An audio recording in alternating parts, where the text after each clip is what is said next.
Welcome to MusicMotion, where music is what moves us.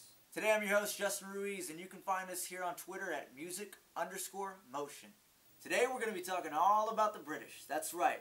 Someone let the Americans know the British are coming again. With recent emerging artists such as Ed Sheeran and more seasoned artists like Jessie J and Adele, it seems as though a new British artist might be making a new wave for himself. That new artist is Sam Smith, who in his new album being described as pop, it's also being described as soul, and it's also being described as R&B. But we'll let you be the judge of that. So today we're here to find out all the depths that lie within Sam Smith in his debut album, In the Lonely Hour. So first, let's give you the rundown. Starting off with the intro track, Money on My Mind, which some might remember as an old Lil Wayne song. It gives a completely different take on the age-old saying, I'm not doing it for money, I'm doing it because I love it. And I gotta say that Sam does it well and he pulls it off in this eclectic sounding song. Standout quote, because I am not a puppet, I will work against your strings. The video followed suit to the song very well. It seemed to be very thematic and it told a narrative story within it, in which it followed men in a casino and a young woman marrying an older man seemingly for the money, which all goes into the money on my mind theme. Good thing. Now, I have a theory that some people may disagree with, but I happen to believe that Money on My Mind wasn't supposed to be the intro. It does kind of veer away from what the actual theme of the album is, just unrequited love and just more of a sad feel. The only way that I can back up this theory is by saying the Good Thing starts off with this slow orchestra and violins kind of sound, and it does feel like that was supposed to be the intro. However, I have to say that it doesn't really matter which one is the intro. I'm satisfied with either one. Good Thing is an emotional song that deals with a guy who has feelings for someone and those feelings aren't reciprocated, which is something that we can all relate to. Standout quote from the song, we talk maybe 20 times a day and still I never say what I want to say. Stay with me.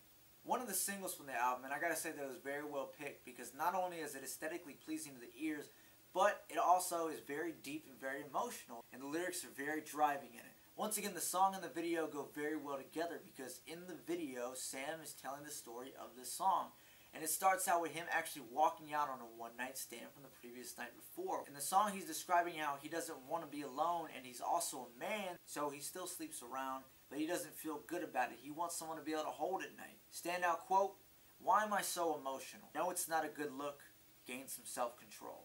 Leave your lover. It starts off with this very country guitar pickish kind of sound to it.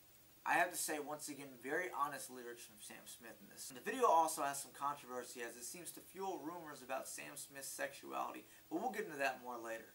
I'm not the only one. And I'm not the only one. Apparently, Sam's lover is not the only one calling him baby. Sam apparently is being cheated on and he knows it and it's killing him, and this comes across completely in the lyrics of the song. It was at this point that I started to feel like Sam hasn't had the best of luck in relationships in his life. And that not only made the album more real, but it also made it more appealing. I've told you now. Not one of the catchiest songs in the album, but I have to say, if this is a bad song on the album, then the album is doing great for itself and it has very strong material, because as a bad song, it's not actually that bad. It's just you have songs that are going to be the best and you have ones that aren't going to match up to those. Like I Can. I like this song purely because of the build up to it and the kick drum that it has to it when it goes like I can. The song simply states the one lover that you're supposed to be with may find some attractiveness or be in love with someone else, but no matter what they do, that lover will never love you like I can. Life support. On a side note to this song, I have to say that I do appreciate the old R&B drip sound that gets brought back in this, and I thought that that was a nice overall effect. In this song, Sam isn't feeling commitment back from his lover, and he shares his feelings with us. Standout quote, can't you see that I am yours, so will you be my life support? Not in that way. Now, I have to say with a lot of Sam songs, prior to listening to them, like, not in that way, and I'm not the only one, I felt like I knew what I was in for before I listened to the song. Now, I'm not necessarily saying that's a bad thing, I'm just saying there was no surprise to what the theme of the song was going to be about, which still didn't take me away from what I was going to be in for listening to. But to some other listeners it might. In this ballad, Sam Smith is dealing with unrequited love, one of the major themes from the album. And if you don't know what unrequited love is, it's when you feel a certain way or you're in love with someone and you tell them, or maybe you don't tell them, but either way the feelings aren't reciprocated and I'm sure that we can all relate to that, including myself and some of my viewers. Lay Me Down, a very powerful closing ballad of the album with the piano and Sam's striking voice. The song is simply about feeling empty whenever the one you want to be with isn't there and wanting to lay down with them. Bonus tracks. And normally I don't cover bonus tracks, but in this case we have to. As one of the more commercial tracks, La La La, is a bonus. Now, La La La was actually my first introduction to Sam, hearing him on the radio. But personally, I was actually put onto this album from a friend of mine named Warren Barrow, and you can find him on Twitter at WBWarrenB. I'll put a link right over here. Warren is actually a very talented comedian and actor. He's actually going to be in one of the new Hoodie Allen videos coming up, and I'll probably end up doing a review on that project when it comes out. The other bonus track that I felt needed to be covered was the title track, In the Lonely Hour. Sam has said this about it in an interview. I've never been in a relationship before.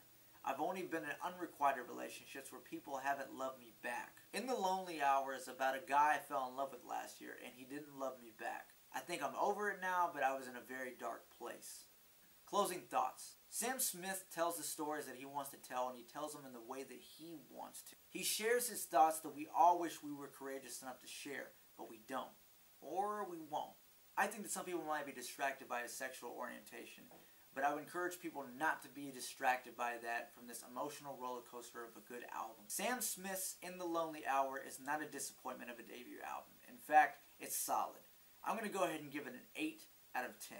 Well, that's it for us today. I've been your host, Justin Ruiz, and you can find us at music_motion on Twitter. I'll leave a link for you guys. Now, if you like the video, like it. You want to share it with your friends? Share it. If you feel like you need to say something or express your opinion, leave a comment below in the comments section. Tell us about any reviews that you feel like we need to do or something that we missed in this one. This has been the Sam Smith Review with MusicMotion, where music is what moves us.